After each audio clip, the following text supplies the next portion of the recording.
siết hi a thua hạ lẽ gu thim pul đâu hi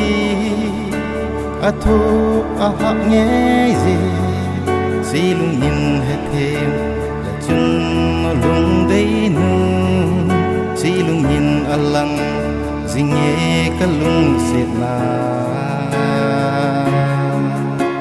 cảm ơn lẽ cái kỷ niệm nang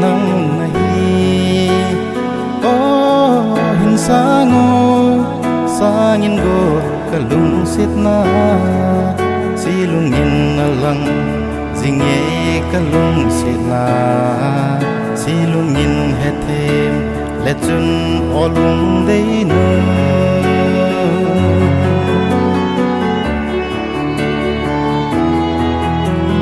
lung siết chi lệ thế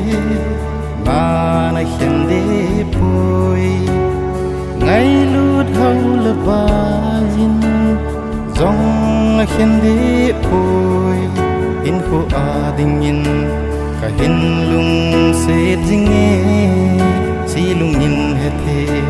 min o cả lung siết na cảm ơn lẽ cái kỷ niệm nang này hình sang in go cả lung siết na si lung nhìn lăng gì nghe cả lung siết na si lung nhìn hết thêm lệ chân o lung đây nữa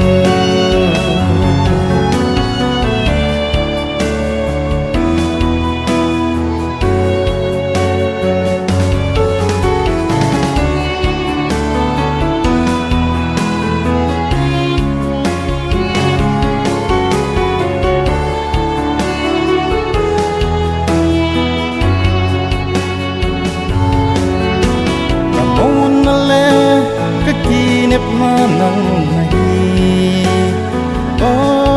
hình sang in go cả lung siết na si lung nhìn lăng gì nghe cả lung siết na si lung nhìn hết thêm lệ chân o lung đây nữa si lung nhìn hết thêm lệ chân o lung đây